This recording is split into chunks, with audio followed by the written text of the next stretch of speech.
Hello, ladies and gentlemen, boys, girls, children of all ages. Welcome back once again, Team Sans, and welcome to today's topic, which is hockey, and more specifically the Senators. And one of the reasons why I'm just doing this one topic today because there hasn't been a whole lot to talk about in hockey. Um, you know, stuff that you haven't really already heard. But something that you may or may not have heard so far is that the Senators may be going back to their original logo. Yeah. Feeling underwhelmed? I am too. Yeah. A lot of people have discussed whether they like it or not. And some people love it, some people hate it. And like I said, I'm a little underwhelmed about the whole situation. So I got thinking, if the Senators are going to rebrand, and that's what apparently they're thinking, nothing concrete. One of the things they said that they were going to do with the whole hub city was Vegas was going to get a city, and they never did. So don't take anything until the Senators have actually said something. And yeah, if they do rebrand and go for a new logo, I don't think this is the way to go. Now, there are not a whole lot of options out there with uh, what kind of logo you can make for the Ottawa Senators. Um, I mean, this was one. Then they obviously made the one that we have now, and there's one kind of in between. But way back in the early 90s, even before the Senators arrived, they did have actually a jersey and logo that involved the Parliament buildings, and it was a very nice logo. A lot of people actually thought that it was going to be the logo of the Senators when they came back. It was the Peace Tower with the Canada flag at the top, I believe. I haven't seen it in recently, but there's also a red maple leaf on it. It was really nicely done actually, and then they came with this, which at the time it was great, but we progressed into a 3D. This is 2D. Progressed to 3D of this kind of look of this logo, and now they want to go back to a 2D, and this seems like it's a regression. So I don't know if this is the right way to go. One thing that I did uh, see on a channel, actually the hockey guy, is somebody mentioned about what if the Senators actually renamed their team? And that got me thinking.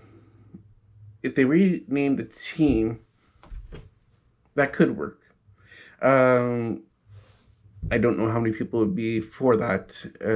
I'm kind of on the fence myself. I don't know if I'd like that or not. However, then they'd have a lot of options to do new logos based on the new team name. So I'm not sure. How do you feel about that? Speaking of asking you, I forgot to mention in my last video, which was about the kids going back into school in September, is to make your comments about what I made, what I talked about.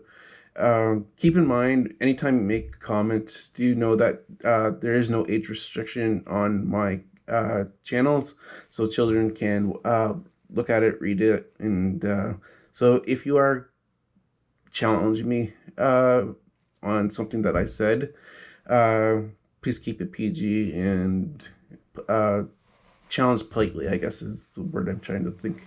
Um, and I welcome that. If you have a problem with something I said, please, and that goes for anything, like any content that I do, please do comment on it, and I will read all the comments about it, and I will answer in a later edition of my channel. Um, Also, I put up a couple of videos about my uh, my experiences with drones, and they're up now. It's not pretty. The first drone, it doesn't work anymore, and it's because I crashed it into a fence. And this was after my niece did a fantastic job flying the drone, and afterwards I did, and it was going great for a number of minutes, and then all of a sudden it just crashed into a fence, and it hasn't worked properly since. Then I got my second drone, and went to a different spot, and it was much more wide open other than a few trees. And of course, I don't know what happened. I wasn't controlling it with my phone, and I think my nephew had the remote at that time, and he wasn't controlling it with the remote. And all of a sudden, it just flew out of control where we couldn't bring it back, and it hit a tree and got stuck in the tree, and it was in there for quite a while until I took a rock. I didn't hit the drone, but I hit the twig that it was on, and it fell down. Tried it out after. Actually, it worked twice afterwards, so it's not broken. I don't know how many videos I'm going to do with it. We'll see if we'll see if I do or not. Also, one other thing that I'm going to be doing pretty soon is how do I put this? The idea is buying a house in Ottawa, and I'm in the market for one. And right now the market is just unbelievably, ridiculously stupid right now, actually. If I'm being brutally honest, there are houses that go on the market, and they're gone in a couple days, and they go selling for $50,000 above asking price, minimum of 50,000 under or over. So I put a bid in for a place that was listed at 250,000, and my bid was, I think, 260. I think, I'm not sure, and it got sold for $302,000. Yeah.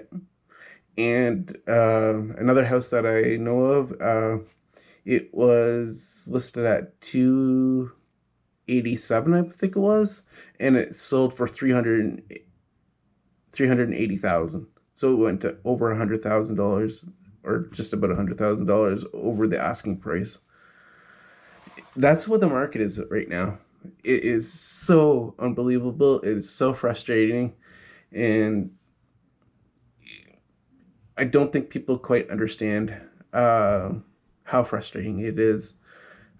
Seeing a house that you like so much, and you can't do a bid war, and because you only get one bid. That's it. That's it. That's the way they're doing bids right now. Is you get one bid, and that's it. And whoever has the highest bid, they get the house. I just found out from one of my neighbors. She's a realtor, and her client got outbid by $6. $6, and they couldn't do it. They couldn't up their bid to beat that other person because you only get one bid. It's kind of ridiculous.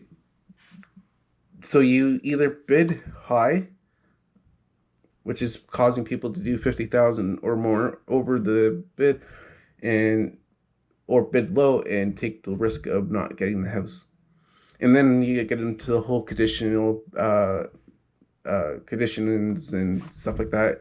So you might have a person that offers $300,000 for a $250,000 house, and one person says conditional, one person says not conditional, and the person that not conditional gets it. That's just the way it is, and I don't see a stop that happening anytime soon until the older generations start selling off their houses, and I don't know what else to say. I'm not trying to push people out of their houses. It's actually, excuse me, a good idea to stay in your house as long as you possibly can. But that is what's happening right now, is becoming total seller's market. Even buying brand new. I'm not going to mention the company, but there's a company that not even a year ago was selling condos for $240,000, and now they're selling it for $340,000 in just less than a year. And you get no garage, nothing, and you get condo fees. And that's another thing, that every house that seems to be being built right now or on the market are condos, and I don't want a condo. So that's another thing that's going around. But if I ever do find a house and go through the process of buying a house, I'm actually going to record it, and that way it's a learning experience for anybody else that is becoming a potential buyer for a house. All right. So on that note, I'm running low in time, so I'm gonna say till next time. Hope everybody's staying safe, and see you tomorrow, the good Lord willing. Good night.